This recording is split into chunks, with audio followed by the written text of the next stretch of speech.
미국과 한국, 세계 각 지역에서 오늘의 미국 탑뉴스 브리핑 듣고 계신 여러분 안녕하십니까? 강혜신입니다. 네, 오늘 조금 늦었죠? 자, 지금 새로운 여론조사 결과도 나왔고요. 그 정치가 늘 같은 이슈 같지만 움직입니다. 흘러갑니다.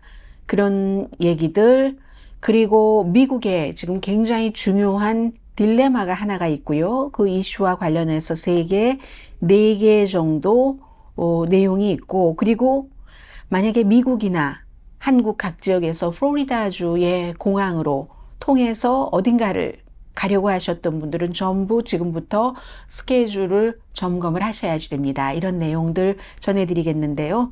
우선 또 다른 유니버시티 오브 노스캐롤라이나 주에서도 총격 사건이 일어났습니다. 적어도 한 명이 숨졌고 숨진 사람은 교직원입니다. 오늘 3시간 동안 학교가 폐쇄됐었고 유니버시티 오브 노스캐롤라이나 그쪽이 굉장히 조용한 지역입니다.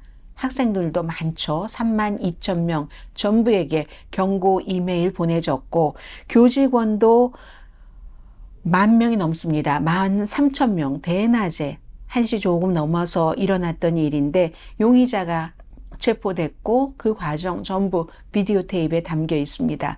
우한 대학교, 우한 실험실에서 코비드-19 바이러스 연관되는 것 아시죠? 그 우한 대학교에서 공부를 하고 대학원생이랍니다. 유니버시티 오브 노스 캐롤라이나예요. 그래서 무슨 일인지는 정확하게 그 학교 측에서 밝히지 않았습니다. 타일레이 퀴라는 물리학 석사 과정이네요. 그리고 루이지아나 주립대학도 졸업을 했습니다. 중국에서 대학교를 다니고 난 뒤에 경찰에 둘러싸여서 수갑도 차고 땅바닥에 앉아있는 캠퍼스의 그런 모습 지금 보이고 있고요. 이렇게 조용한 캠퍼스에서도 총격 사건이 일어났기 때문에 이제는 짐작할 수가 없습니다. 미국에서의 총격 사건은 대학교, 고등학교, 중학교, 킨더가든어들이 다니는 그런 학교, 초등학교 당연히 말씀드렸고요. 영화관, 극장, 쇼핑몰 총격 사건이 일어나지 않는 곳이 없습니다. 가을 학기가 이제 많은 지역에서 개학을 했고 개학을 이제 곧 할 그런 학교들도 많은데 미국에서는 이와 관련해서 백팩 드라마, 백팩 딜레마라고 표현을 합니다. 학생들이 적어도 미국의 27개의 교육부에서는 지난 18개월 동안 백팩 규정을 새로 만들었는데 이 새로 만든 백팩 규정은 전부 총격 사건을 막기 위해서 왜 속이 다 들여다보이는 클리어한 백팩을 메고 다녀야지 되는 그런 규정을 말합니다. 그래서 학교에서 이 같은 규정을 정했기 때문에 또 일부 백팩을 내가 왜 내 돈 주고 사야지 되지? 아니면 돈이 없거나 하는 그런 학생들에게는 나눠주기도 하는데 2022년 지난해에 미국에서 학교 총격 사건이 305건이 일어났습니다. 거의 하루에 한 건씩이었어요. 평균으로 내보자면. 10년 전인 2013년도에는 1년 내내 34건이었는데 거의 10배가 된 거죠. 올해는 지금까지 지금 8월 말입니다. 221건의 총격 사건이 일어났습니다. 거의 하루에 한 번씩이네요. 올해도.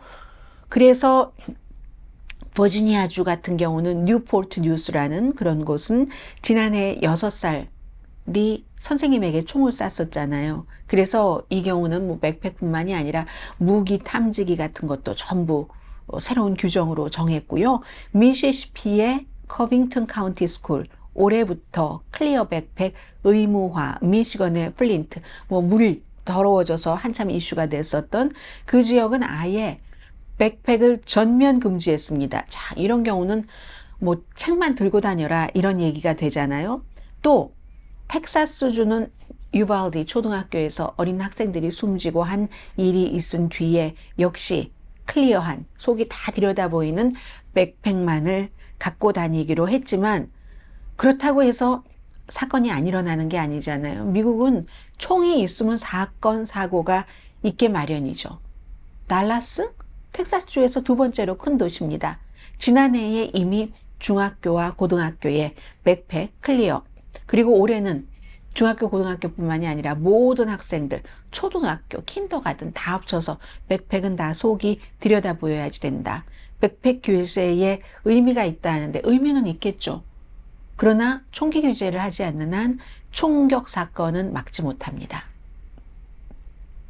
그리고 또 대량 총격 사건은 거의 AR-15과 같은 뭐 반자동총, 전쟁터에서 쓰는 총 같은 것으로 일어나는데 이런 것을 왜 사람들이 민간인이 살 수 있게 하느냐는 거죠. 이걸 막자는 게 그렇게 불합리한 조치입니까?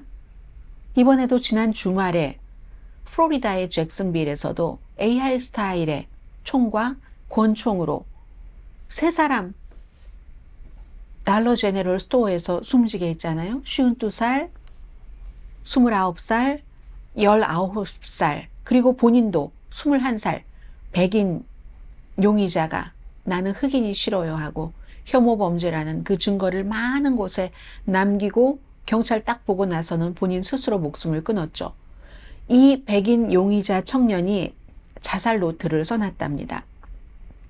그리고 전에도 911의 아버지가 전화를 한 적이 있는데 13살 때였대요. 지금 21살이잖아요. 13살 때 정신질환 약을 먹는데 아들이 약을 중단하고 먹지 않는다. 자살 노트를 쓰고 바이크를 타고 다운타운 쪽으로 향했다. 플로리다주.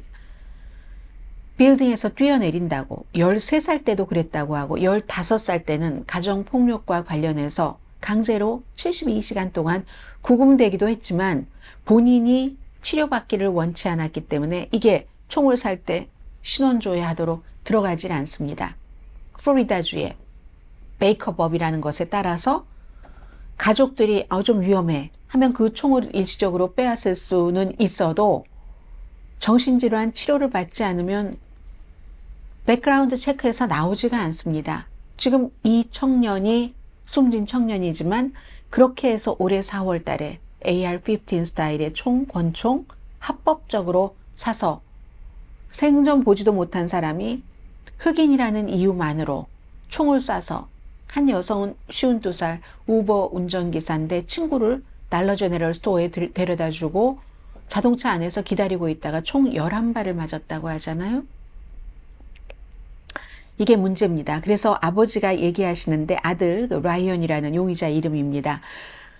이번에도 약을 먹지 않았고 대학교 플래글러 칼리지를 중퇴하고 홈디포에서 일을 하다가 직장을 잃었답니다. 그리고 나서 다시 부모님이 살고 계시는 집으로 들어가서 살았었고 흑인에게 아주 심각한 혐오 감정을 느끼는 것은 그가 법집행관, 어머니, 아버지, 언론사에 남긴 글을 통해서 충분히 남아 있습니다.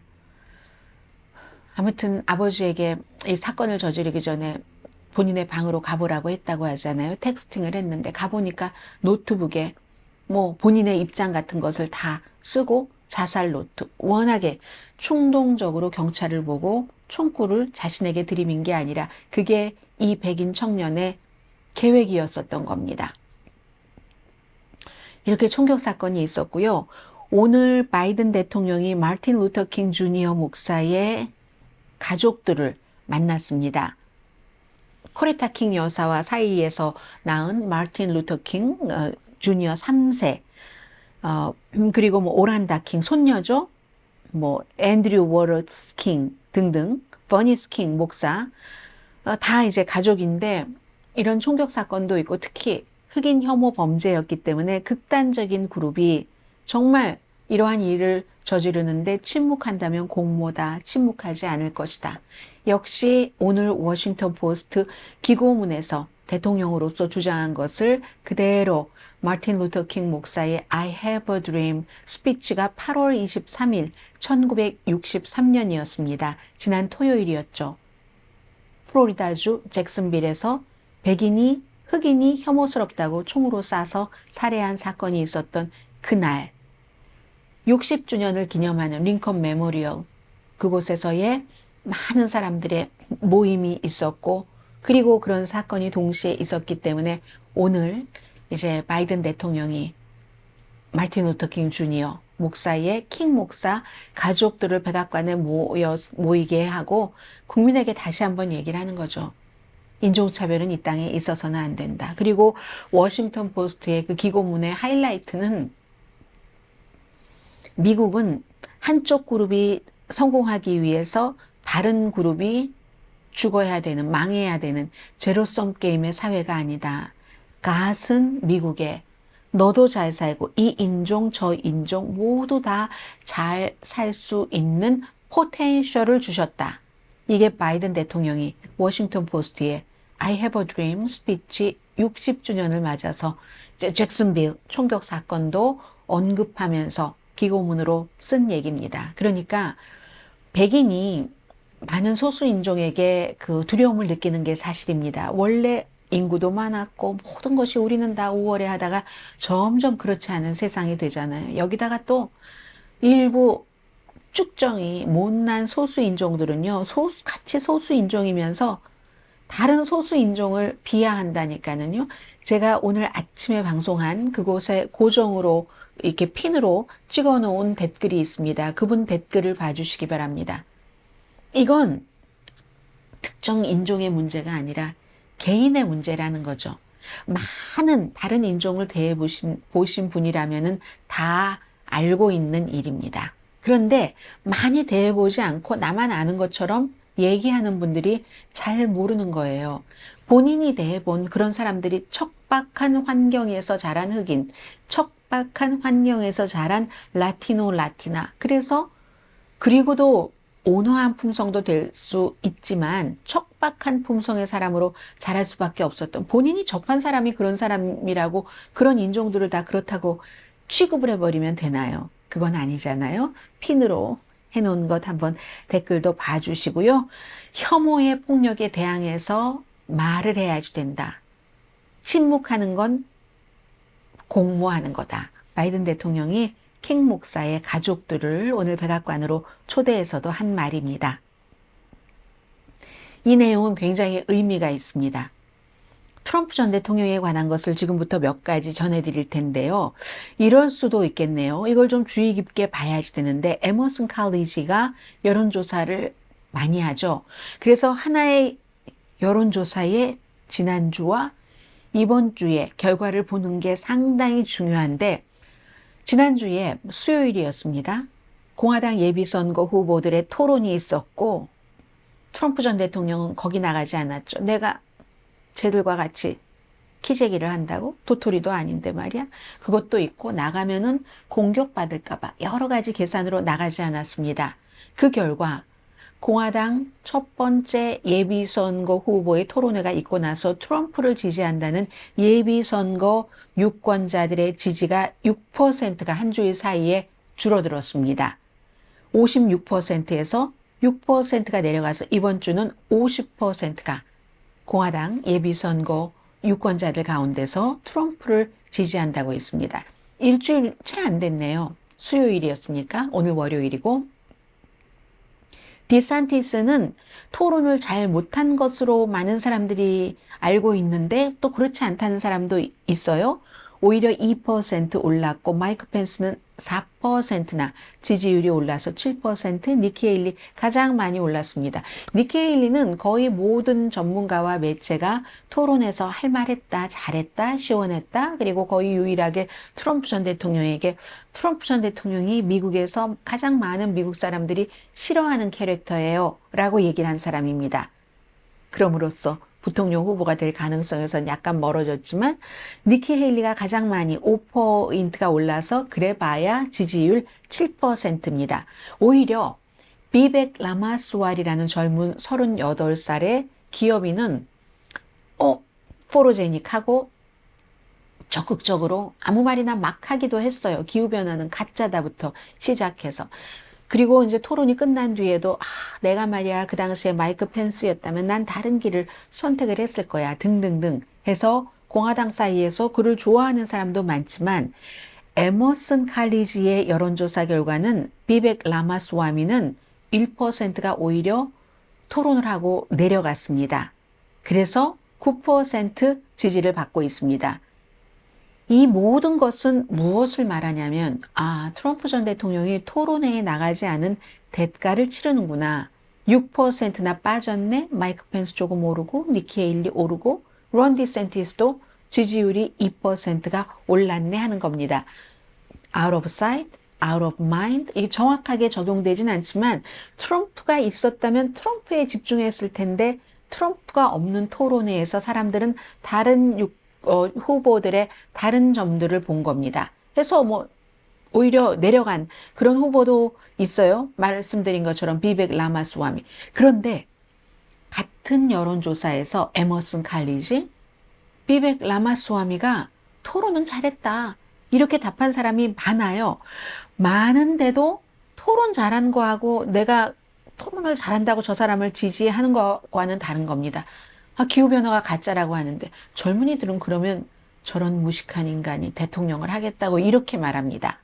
그래서 이제 그런 점이 좀 있고요. 나이 많은 유권자 사이에서도 트럼프 전 대통령의 지지율 이건 7%가 내려갔네요.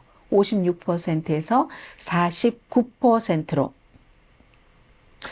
트럼프를 지지하는 사람들 가운데는 토론을 하기 전에는 82%가 난 당연히 지지하는 것뿐만이 아니라 그에게 투표를 할 거야 했는데요. 82%가 토론한 뒤에는 11%나 그 비율이 낮아졌습니다. 71%만 그렇게 답변을 했습니다. 아무튼 이리하여 바이든에 대한 여론조사도 있네요.